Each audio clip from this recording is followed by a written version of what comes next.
Oi, bom dia, tudo jóia, tudo bem? Segunda-feira, né? Feriado, estamos aqui e glorificamos a Deus pela manhã, glorificamos a Deus pelo tempo. O Senhor é bom o tempo todo. E eu estou aqui, professor Nelson, quero falar um pouco sobre a consciência negra, né? Hoje é o dia da consciência negra. E segundo a Fundação Cultural Palmares, instituição pública brasileira vinculada ao Ministério da Cultura do país, o Dia da Consciência Negra, na realidade, é fundamental, né? Para que nós venhamos a refletir, a pensar um pouco sobre a contribuição da cultura negra em nossa sociedade. Eu sou o professor Nelson Alves de Andrade, sou professor de língua portuguesa e língua inglesa. E a consciência negra, na realidade, ela simboliza, ela nos traz o entendimento da cultura e da importância de se reconhecerem como indivíduos que possuem, né, direitos como qualquer outra pessoa. E diante dessa situação, dessa forma, a busca pela justiça, pela igualdade, se tornou uma luta constante, né? Uma luta ferrenha, mas mais que necessária para essas pessoas. E por que o Dia da Consciência Negra é justamente dia 20 de novembro, né?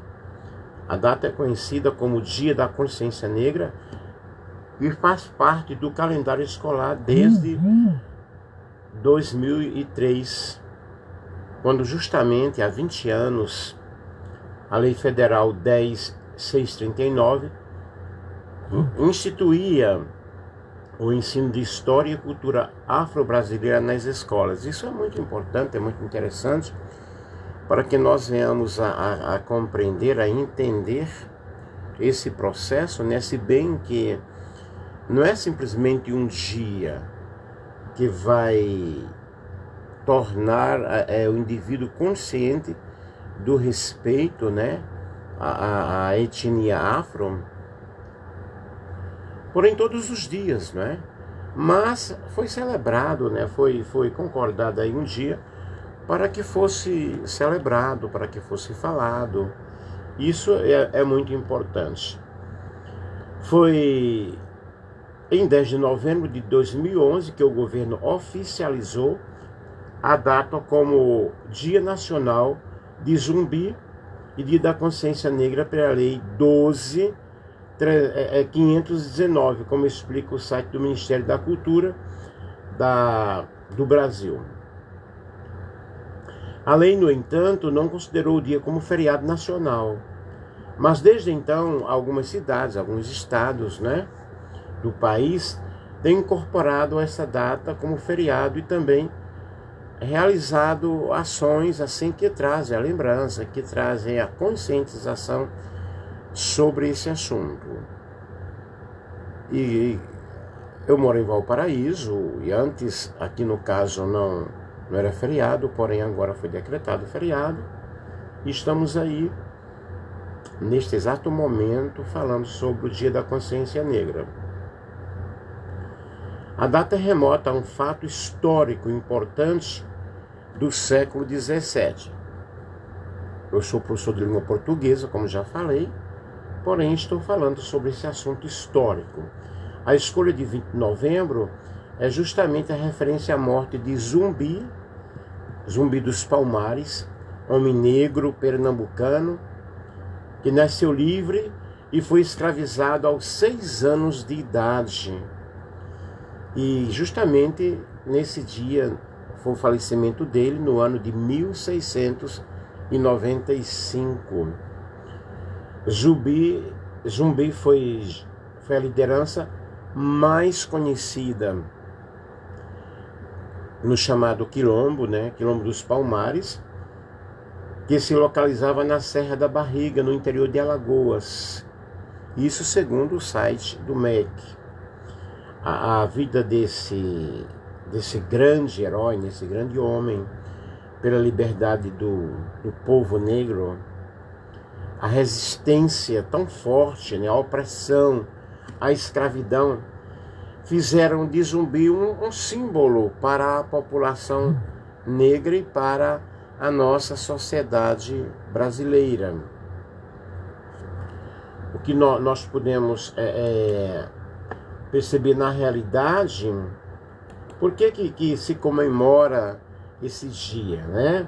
Eu tenho aqui a resposta: no dia 20 de novembro comemora-se o Dia da Consciência Negra, que foi oficializada por uma lei de 2011 e inclusive feriado em alguns estados e cidades, né? Foi escolhida justamente, como já falamos aí, para homenagear Zumbi, o líder de Palmares, que morreu nesse dia em 1695. Eu estou repetindo aí o que eu já falei. O que é muito importante, pessoal, é nós compreendermos, né, o processo da nossa história, o que acontece na nossa história. E nós temos aí algo muito especial, algo muito importante, que nós professores devemos falar para os nossos alunos, para que eles possam ter conhecimento do processo histórico. E aí, segundo a Wikipédia aqui, né, esse site, ele foi formalizado nacionalmente em 2003.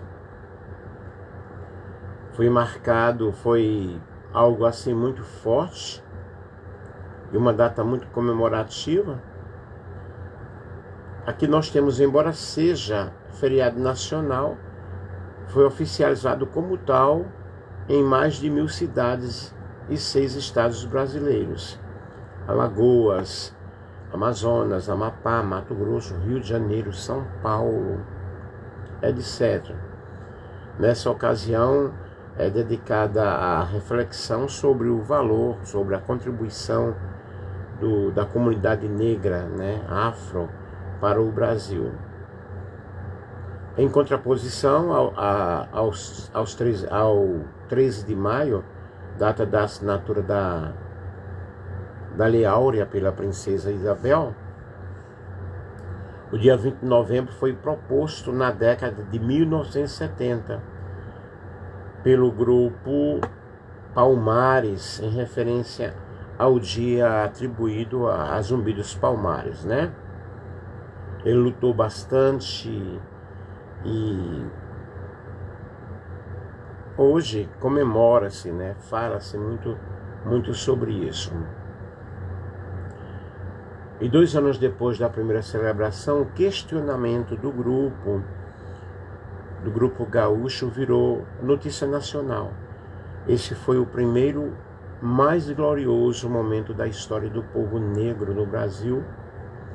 E infelizmente nossa historiografia o diminui no tempo e até na apresentação dos fatos principais, dizia Oliveira Silveira ao Jornal do Brasil.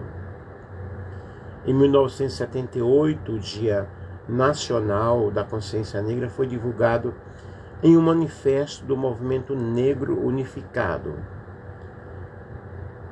E esse dia simboliza justamente a resistência, a reflexão, né? Aí sobre a importância da ancestralidade dos povos africanos do Brasil por meio da homenagem do líder Quilombo dos Palmares. Zumbi morto, aí houve uma emboscada pelas tropas coloniais brasileiras no ano de 1695, após sucessivos ataques. E Zumbi teve a sua cabeça exibida em praça pública e faz parte do livro Heróis dos Heróis da Pátria, no Panteão da Pátria e da Liberdade desde 1997. Segundo a historiadora da Fundação Cultural Palmares, Marta Rosa Queiroz, a data é uma forma encontrada pela população negra para celebrar, né, para fortalecer, para falar sobre esse assunto. E é justamente o dia de relembrar o triste assassinato de Zumbi, que é considerado herói nacional. Aí são diversas atividades realizadas, seminários, palestras. E nós sabemos que não podemos negar, né, a contribuição da cultura afro. Eu vou dar uma pesquisada aqui e falar para vocês sobre essa contribuição aí que é muito importante. Deixa eu ver aqui. A contribuição da cultura afro no Brasil.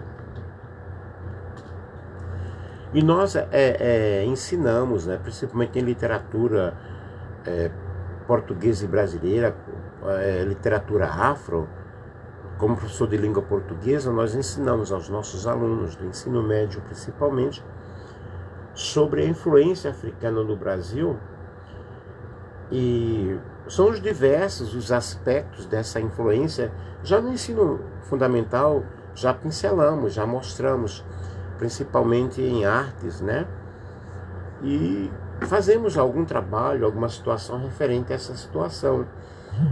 Como, por exemplo, a língua, a cultura, as danças, as músicas, a contribuição religiosa, os demais costumes que foram inseridos dentro do nosso país, os africanos, né, que vieram e que moram, né, o pessoal da África que moram, né, é uma contribuição assim fenomenal. Essa influência está muito clara através da música, através do samba, jogos, carimbó, machixe, maculelê, maracatu.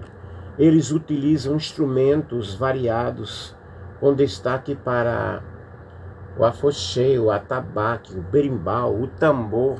Eu sou lá de Pernambuco e conheço todas essas expressões, ou até instrumentos, né? E essas características enriquecem ou enriqueceram a nossa cultura, porque a cultura brasileira é uma mescla, é uma miscigenação, né, de outras culturas. E a influência afro está muito patente nas expressões do carimbó, do machixe. O maracatu lá em Recife é muito, muito, muito forte, né? Não podemos perder de vista que essas expressões musicais são também expressões corporais e elas refletem nas formas de danças, né? Isso nós estudamos muito em artes. E quando ensinamos arte, eu também já ensinei artes quando substituía, né? E essas expressões corporais de música, de dança, de teatro são algo fenomenal, né? Algo fenomenal. A dança folclórica brasileira, o samba de roda, as variações musicais presentes enriquecem muito. Nós temos muitas outras expressões, como rituais, o tambor da crioula, os estilos mais contemporâneos, como o samba reggae e o axé baiano. E finalmente nós temos a famosa capoeira, né? Tão apreciada por muitas pessoas. Era uma mistura de dança, música, artes marciais, que foi proibida no Brasil durante muito tempo e declarada como patrimônio cultural imaterial da humanidade em 2014.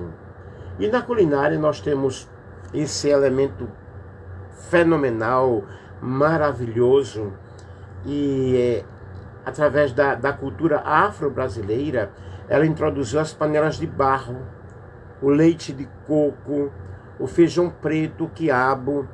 Gente, panela de barro, minha mãe fazia muitas panelas de barro, meu pai vendia bastante, né? Lá na Paraíba. E nós tínhamos pratos de barro, xícaras de barro, panela de barro. E tenho saudade daquela época, né? O feijão preto, a feijoada, o leite de coco. O leite de coco nós usamos muito lá no Nordeste, quando fazemos muqueca, muqueca de peixe, né? E colocamos o coco, fritamos o peixe e temperamos ali, fazemos aquele molho e colocamos o leite de coco. Uau, é uma delícia, né? Entre os alimentos da cultura afro, nós temos as comidas baianas preparadas com azeite de dendê, com muita pimenta. O baiano, ele gosta de muita pimenta. Quando você vai à Bahia, alguém pergunta: você quer a comida quente ou fria? Ou muito quente ou muito fria? Se você fala muito quente, é muita pimenta, é bem picante, né? Aí nós temos abará, nós temos vatapá, o acarajé, quibe nordestino preparado com carne de sol, carne de charque, além dos doces da pamonha, cocada. E por fim, o prato brasileiro mais conhecido de todos é justamente a feijoada. Ela foi criada pelos escravos como uma apropriação da feijoada portuguesa e produzida a partir dos restos de carne que os senhores do engenho não consumiam, então eles faziam aquela mistura. E é uma delícia, né? Nós temos a religião afro, aí nós temos a característica, né, da religião afro, com a introdução das regras, dos preceitos, da forma deles dançarem em seus momentos religiosos. Nós temos essa grande característica do sincretismo religioso com o catolicismo, onde unia aspectos do cristianismo, havia essa junção aí com as suas tradições religiosas. Isso aconteceu justamente para que eles pudessem realizar as práticas religiosas secretas, né? Havia uma associação de santos com os orixás, uma vez que a conversão era apenas aparente. Então havia esse sincretismo religioso, onde eles podiam expressar sua forma de crença. Foi justamente aí nesse período que surgiram o batuque, o xambá, a macumba, umbanda, enquanto se preservavam algumas variações africanas da quimbanda, cabula e o candomblé. E o povo brasileiro é justamente essa miscigenação, essa formação. A formação do povo brasileiro é uma formação muito linda, é uma mescla, né? O povo brasileiro é resultado justamente dessa união de vários povos, de outros povos. E no caso aqui o africano, os indígenas, os portugueses, os africanos são os principais grupos. E no entanto, há vários imigrantes portugueses, né? Vários imigrantes europeus e asiáticos que vieram para o Brasil, especialmente no século XIX, que também vieram formar a nação brasileira. Nós temos os indígenas, e o território que se tornaria o Brasil registra a presença de humanos há 12 mil anos, né? Os indígenas ocupavam toda a superfície do litoral, e nós devemos ver aí que se tratava de um povo único. Não devemos pensar que na realidade se tratava de um povo único, mas sim de várias tribos, de várias clãs, cada um com a sua língua, cada um com o seu costume, e a etnia mais numerosa que nós podemos perceber na formação da nossa nação. Observe que eu estou falando sobre os Ubindus Palmares, e aí de repente eu entro aí no período de formação do povo brasileiro. Aí nós temos a etnia mais numerosa, que eram a dos Tupis-Guaranis, e foram com eles que os portugueses tiveram assim muito contato. O que nós podemos realmente perceber é que há essa junção dessa cultura muito forte. Então, queridos, quando nós falamos dessa contribuição, né, desse legado que nós temos do negro na história do Brasil, nós devemos valorizar e não menosprezar. Aqui eu tenho uma poesia, Negro Forro, de Adão Ventura. Minha carta de alforria não me deu fazendas, nem dinheiro no banco, nem bigodes retorcidos. Minha carta de alforria costurou meus passos aos corredores da noite da minha pele. Aí depois eu tenho Sou Negro, de Solano Trindade. Sou negro, meus avós foram queimados pelo sol da África. Minha alma recebeu o batismo dos tambores, atabaques, gongós e agogós. Contaram-me que meus avós vieram de Luanda, como mercadoria de baixo preço. Plantaram cana para o seu engenho novo e fundaram o primeiro maracatu. Depois meu avô brigou como um danado na terra de Zumbi. Era valente como que, na capoeira ou faca, escreveu, não leu, o pau comeu. Não foi um pai João, humilde e manso. Mesmo avô, não foi de brincadeira na guerra de Malês. Ela se destacou, a minha alma ficou o samba, o batuque, o bamboleio e o dengo de libertação. Aí eu tenho outro aqui, ó. Encontrei minhas origens, de Oliveira Silveira. Encontrei minhas origens em velhos arquivos, livros, encontrei em malditos objetos, troncos e grilhetas. Encontrei minhas origens no leste, no mar, em imensos, em mundos tombeiros. Encontrei em doces palavras, cantos, em furiosos tambores, ritos. Encontrei minhas origens na cor da minha pele, nos lanhos da minha alma, em mim, em minha gente escura, em meus heróis altivos. Encontrei, enfim, me encontrei. Cada poesia linda que através dessas poesias, através desses versos, o que é que você vai observando? Você vai observando a origem do nosso povo, como os nossos ancestrais viveram, né? Outra poesia linda aqui é Integridade, de Geni Mariano Guimarães. Ser negra na integridade, calma e morena dos dias. Ser negra de carapinhas de dorso brilhante, de pés soltos nos caminhos. Ser negra de negras mãos,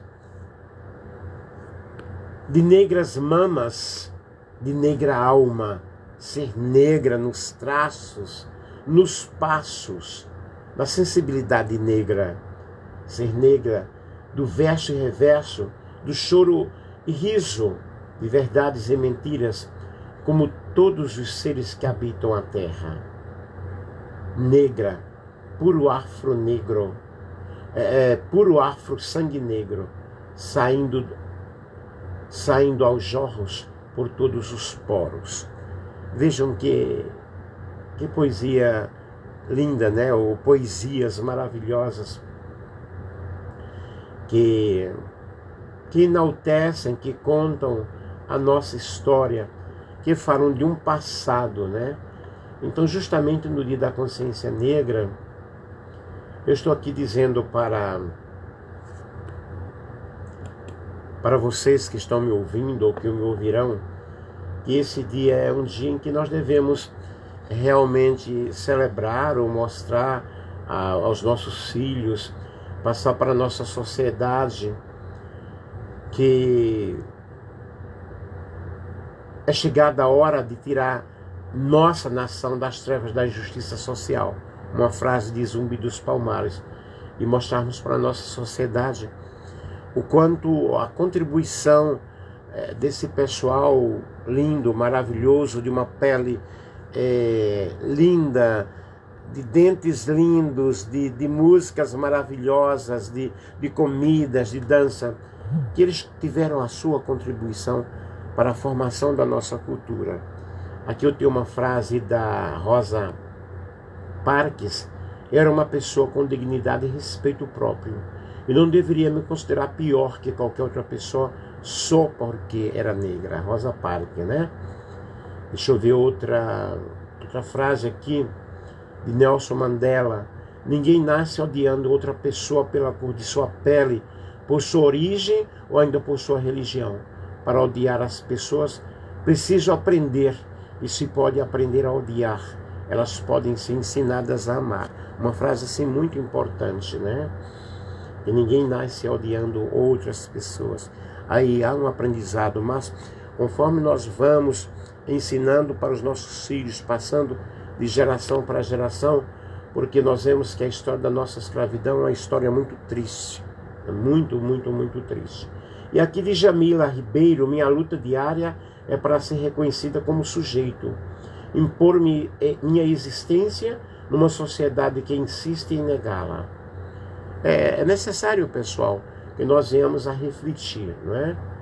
Eu, como professor de língua portuguesa, estou aí hoje, neste exato momento, trazendo à memória que o movimento negro tem várias faces, mas sempre é uma continuidade da grande luta de libertação, cujo maior líder e referência básica é Zumbi dos Palmares. Isso aí quem falou foi Abdias do Nascimento. A luta continua, né? A luta, ela exige muito esforço, muito reforço, muita ressignificação, e devemos passar para a nossa sociedade que o negro, né? A raça linda, maravilhosa, a alma dele é igual à nossa alma, né?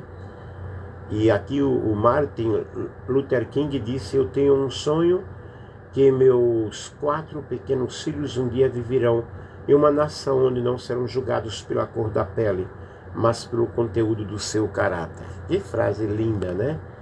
20 de novembro, dia da consciência negra. Super legal. Outra frase aqui é de Angela Davis, né? Quando a mulher negra se movimenta, toda a estrutura da sociedade se movimenta com ela. Uma frase com um teor muito, muito, muito forte, né? Nós temos aí também Malcolm X. Estou contra toda forma de racismo e segregação, toda forma de discriminação. Eu acredito nos seres humanos e que todos os seres humanos devem ser respeitados como tais, independentemente da sua cor. Uma frase muito, muito forte também, quando ele diz: eu estou contra toda forma de racismo e de segregação. Nós somos seres humanos, todos devem ser respeitados, todos devem ser amados, independentemente da sua cor. E quando aí nós falamos nesse racismo, nós falamos em tudo, né? Que abaixo todo tipo de preconceito.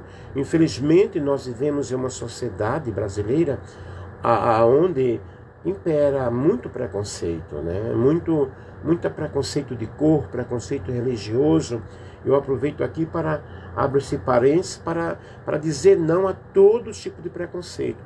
Preconceito linguístico, preconceito da religião, como nós já falamos, a opção sexual de cada pessoa. Nós devemos respeitar as pessoas, nós devemos amar as pessoas, porque somos seres humanos, pessoal. Não devemos fazer separação por hipótese alguma, mas infelizmente nós encontramos esse tipo de separação. Eu sou nordestino, eu moro aqui em Valparaíso, São Paulo, sou professor da escola estadual, E muitas vezes nós encontramos em nosso próprio ambiente de trabalho, nós encontramos esse ar de racismo. Ensinamos, porém ainda encontramos, isso é coisa de alagoano, isso é coisa de nordestino. Eu escuto isso sempre. E eu aqui, eu estou dizendo que não podemos seguir dessa forma, abaixo todo tipo de preconceito, seja ele qual for.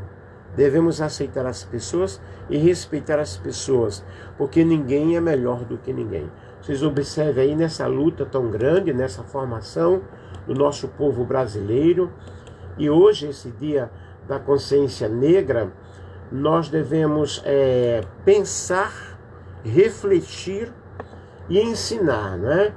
Que a história da escravidão no Brasil, ela foi implantada no início do século XVI. E a história da escravidão, ela é muito triste. Em 1535, nós observamos, com a chegada a Salvador, na Bahia, o primeiro navio com negros escravizados. E esse é o marco justamente da escravidão brasileira, que só terminou em 353 anos depois de 13 de maio de 1888, com a Lei Áurea. E as primeiras pessoas a serem escravizadas na colônia foram justamente os indígenas. Depois vieram os negros, os negros africanos sendo capturados. Eles eram capturados em possessões portuguesas, como Angola e Moçambique, e regiões como o reino do Daomé, e trazidos à força ao Brasil para serem escravizados. Os historiadores, na realidade, eles mencionam várias situações, várias causas para empregar a mão de obra, a mão de obra escrava nas colônias. E Portugal, ele tinha, na realidade, uma população pequena, cerca de 2 milhões de pessoas, e não tinham condições de dispensar parte dos seus habitantes para a colônia americana. E para suprir os braços que faltavam, os colonizadores usaram a escravidão, já que era uma prática na África e no mundo árabe. E aí nós observamos toda essa situação difícil, e as pessoas escravizadas não ganhavam nada. Ao contrário, elas iam perdiam cada vez mais. E esse contingente produziu toda a riqueza do Brasil, desde o plantio da cana-de-açúcar, a colheita, a transformação do caldo de cana, construção de casas, engenhos, igrejas. Tudo isso era justamente feito pelos escravos, né? E aí nós temos essa colonização brasileira, colonial, indígena, que os índios eram capturados por meio de expedições. E aí havia esse trabalho muito árduo, e vai prosseguindo toda a história até você ver aí, como nós falamos do Zumbi dos Palmares, e que hoje é o dia da consciência negra. Mas eu quero dizer, como professor, não de história, né? Porque o professor de história irá falar com mais propriedade, com mais conhecimento, com mais detalhe. Porém, eu estou aqui como professor de literatura, como professor de língua portuguesa, mostrando para vocês justamente que o Dia da Consciência Negra deve ser respeitado, mas que não deve ser apenas um dia. Na minha concepção, não devemos falar ou comemorar apenas um dia, mas termos essa consciência todos os dias, né? E o Quilombo dos Palmares foi um dos quilombos da era colonial brasileira, em sua origem remota de 1580. Palmares era o refúgio dos escravos fugitivos de engenhos das capitanias de Pernambuco e da Bahia. A palavra quilombo possui etimologia bantu e refere-se aos acampamentos de guerreiros da mata. Porém, em 1740, reportando-se ao rei de Portugal que o Conselho Ultramarino irá definir quilombo como sendo aquilo que eu vou falar para vocês. Toda habitação de negros fugidos que passem de 5 anos em parte despovoada, ainda que não tenham ranchos levantados e nem achem pilhões neles. Contudo, dentre os quilombos, o mais emblemático foi justamente o de Palmares, o qual se opôs à administração colonial por quase 2 séculos. E o que é que nós podemos perceber aí? Palmares era povoado por quilombolas. E a guerra contra os holandeses tornou vigência, né? Tornou a vigilância colonial fraca e centenas de escravos fugiram. E eles constituíam assim grupos, pequenos ou grandes grupos, embora tenha surgido no final do século XVI. E o apogeu do Quilombo dos Palmares foi na segunda metade do século XVI. O lugar tinha aproximadamente 20 mil quilombolas. E os habitantes, eles viviam aí da caça, da pesca, frutas, né, manga, jaca, abacaxi, as frutas ali silvestres, bem como a agricultura, o feijão, o milho, a mandioca, a banana, a laranja, cana-de-açúcar. E os quilombolas, eles produziam artesanatos como cestas, tecido, cerâmica, metalurgia, e eram comercializados com as populações vizinhas. E isso gerava uma economia super intensa, porque eles trabalhavam, né? Eles buscavam a forma de se manterem, de estarem ali adequados àquela situação, produzindo o seu próprio trabalho. E aí nós temos o primeiro rei de Palmares, foi Ganga Zumba, filho de uma princesa do Congo. E a sua liderança foi justamente muito fundamental, muito resistente, e posteriormente foi substituída por Zumbi.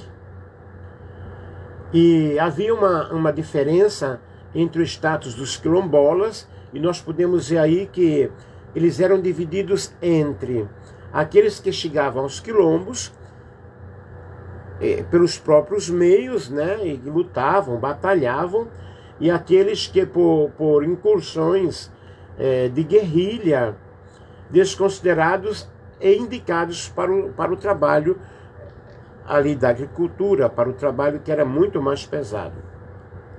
E Quilombo dos Palmares podia ser decomposto em diversos mocambos, núcleos, povoamentos, e isso trouxe uma configuração política de descentralização fortíssima do poder entre os diferentes grupos.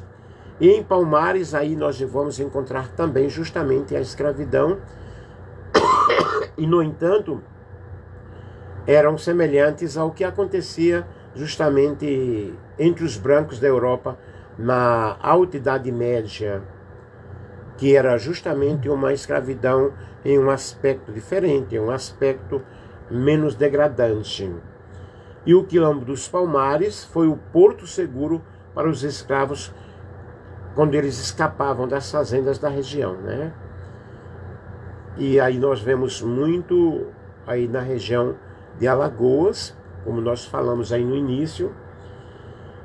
E espero que vocês tenham compreendido. Zumbi dos Palmares foi o chefe guerreiro maior, né? Na história do destaque aí do Quilombo dos Palmares, nós temos esse Zumbi dos Palmares que nasceu em 1665. Ele foi capturado ainda muito jovem, ele foi oferecido ao padre Antônio Melo, né? Que lhe ensinou português e latim, além de batizá-lo com o nome de Francisco. E aí ele ganhou o nome, né, de Zumbi, título militar do chefe da guerra, após ele planejar uma série de ataques. Portanto, pessoal, o que é que nós tentamos passar para vocês com esta live? Passar um pouco da história, um pouco da cultura, do conhecimento, e nós tivemos aí muita contribuição, né?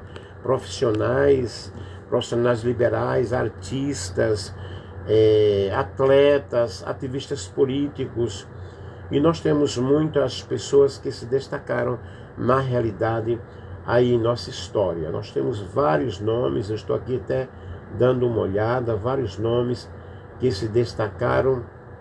Nós temos, por exemplo, Dandara, esposa de Zumbi. Os nomes dados sobre a vida de Dandara são escassos, e não há certeza se ela nasceu no Brasil ou na África, mas sabemos que ela foi a esposa de Zumbi, e com ela teve 3 filhos.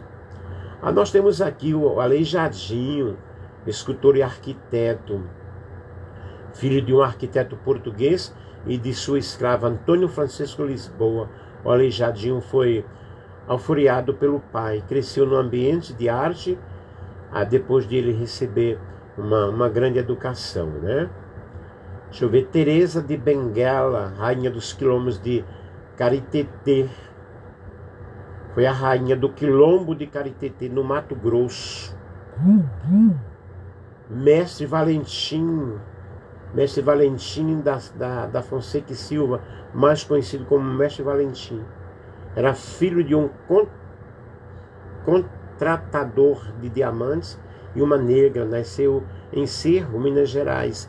Veja, estou aqui dando uma olhada aqui nos sites, né? Deixa eu ver, Padre José Maurício, músico e compositor, nascido no Rio de Janeiro, de pais libertos. José Maurício Nunes Garcia seguiu uma carreira eclesiástica a fim de ter uma educação formal, estudou música, composição e regência. Ótimo organista, né? Temos aqui Maria Firmina dos Reis, escritora e professora, nascida no Maranhão. Lembro-me que no ensino médio, segundo ano, nós estudamos sobre esta guerreira. Foi a primeira mulher a passar para o concurso público como professora e fundar uma escola mista e escrever um romance, Úrsula. Este livro anteciparia o gênero da literatura abolicionista, que seria moda, com Escravizauro de Bernardo Guimarães. Luiz Gama, outro grande, nascido aí na Bahia, de uma liberta e de um português empobrecido. Luiz Gama nasceu livre, mas foi vendido como escravo pelo pai, que estava endividado. Observem, gente, que são histórias que nós devemos preservar, mencionar, valorizar. E aí nós temos Machado de Assis, o famoso Machado de Assis, 1839 a 1908, escritor, jornalista e poeta, nascido no Rio de Janeiro. Joaquim Maria Machado de Assis nasceu numa família pobre. Desde pequeno o menino se interessava pelos livros, aprendeu francês, idioma com o qual escreveria alguns poemas. Foi funcionário público em vários ministérios, desenvolveu uma atividade literária muito intensa.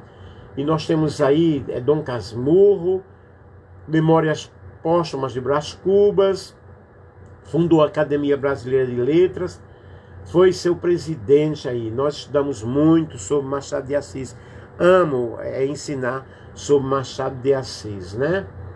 E tantos outros negros que fizeram parte da nossa história. João da Cruz e Souza. Gente, observe aí, Nilo Peçanha, 1867 a 1924, presidente da República. É considerado o primeiro presidente afrodescendente do Brasil, assumindo o cargo após a morte de Afonso Pena em 1909. Mãe Menininha do Gantois, 1894, 1986, e Alorixá, nasceu na Bahia. Escolástica da Conceição de Nazaré, era descendente de uma linhagem de Ialorixá, líderes femininas que comandavam um terreiro de candomblé. Mãe Menininha do Gantois foi escolhida aos 28 anos para ser dirigente dos Gantuás Terreiro, que havia sido fundada por sua bisavó. Vejam que eu mencionei alguns nomes aqui, e esses nomes precisam ser estudados assim, minuciosamente, e nós podemos perceber a contribuição, né, afro para com a nossa cultura brasileira. Eu espero que vocês tenham gostado, que possam terem um aprofundamento, buscando mais conhecimento. Eu passei aqui apenas algumas informações, claro, observando aqui nos sites, né, e vendo e passando para vocês, como eu já falei. Eu sou professor de língua portuguesa, também literatura, de língua inglesa, e um professor de história teria uma forma bem melhor para estar explicando para vocês, porém eu procurei resumidamente trazer à memória neste dia 20 de novembro, dia da Consciência Negra. Parabéns a todos vocês que fizeram parte da nossa história, que fazem parte da nossa história. Eu termino aqui dizendo: não a todo tipo de preconceito, seja ele racial, seja ele religioso, linguístico, seja ele de opção sexual, seja qualquer tipo de preconceito. Eu abaixo todo tipo de preconceito. Nós temos uma alma, e a nossa alma, ela é igual. A alma, ela não tem cor, ok? Um grande abraço, um grande beijo do professor Nelson Alves de Andrade. Tchau, gente. Feliz sábado. Beijos para todos vocês.